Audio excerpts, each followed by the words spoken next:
Welcome back to Religious Studies class. The topic for today is the trials and sufferings of Jesus. The trials and sufferings of Jesus. Jesus suffered terribly to save you and I from sin and death. He suffered greatly just so he could save you and I from sin and death. Now, after Judas had betrayed Jesus with a kiss, and the soldiers led him away to be tried, he was first taken to the home of Caiaphas, who was the high priest at the time. And from there, they took him to Pilate, the governor.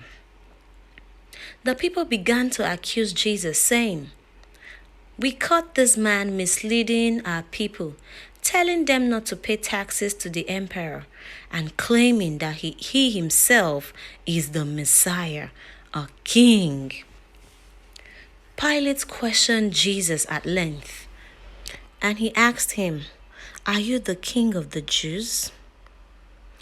Jesus replied, "Yes, it is just as they said." Pilate spoke to the chief priest and the crowd, and he said, "I find no reason to condemn this man." But the people insisted that Jesus must be crucified. Hearing that Jesus was from Galilee, Pilate then sent him to Herod. When he got to Herod questioned him. He asked him so many questions too, but Jesus did not answer. The people brought more false charges against him. Herod and his soldiers laughed at him and made fun of him. He insulted Jesus, and then he sent him back to Pilate. At the time Jesus was facing trials in the hands of the Jews, there was a man called Barabbas. The man was a notorious criminal. He was put in prison for murder and causing riots in the city. Every Passover festival, the Roman governor had the tradition of setting any prisoner the crowd wanted free. Coincidentally, Jesus was innocently betrayed during the Passover. Now, having examined the accusations the Jews were leveling against Jesus, and realizing that it was motivated solely by jealousy, Pilate wanted to set him free.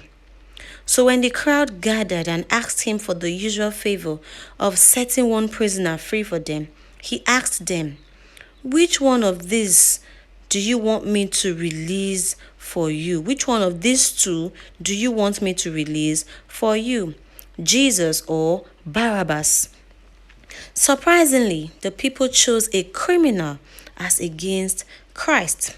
They answered, "Free Barabbas, kill this man. Give Barabbas to us, kill this man."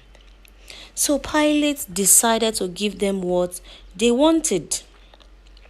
They freed the prisoner and led Jesus away to be crucified. As they led him away, a large crowd of people followed them. They even gave Jesus a wooden sword to carry. They twisted a crown of thorns and placed it on his head. They slapped him, spat on his face, and cruelly beat him. They began to mock and laugh at him.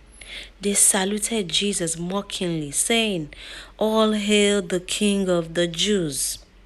Jesus fell down 3 times under this heavy cross, and each time the soldiers beat him with heavy sticks and forced him up.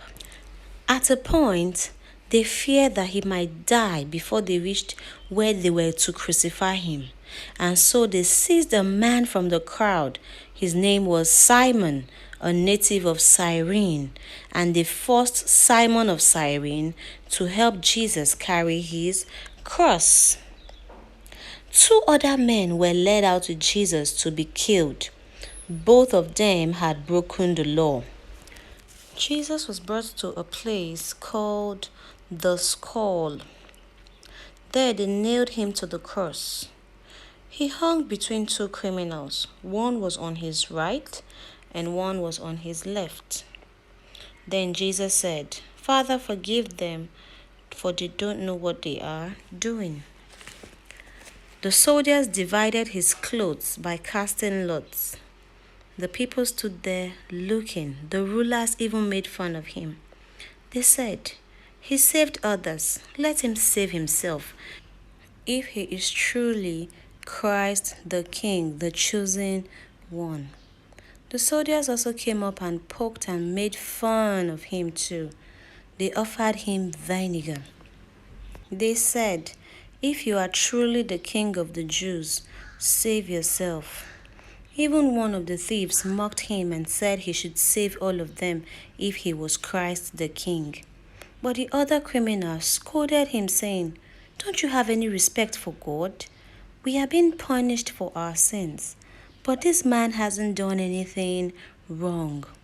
And then he turned to Jesus and said to him, "Jesus, remember me when you get into your kingdom." And Jesus answered him, saying, "What I am about to tell you is true.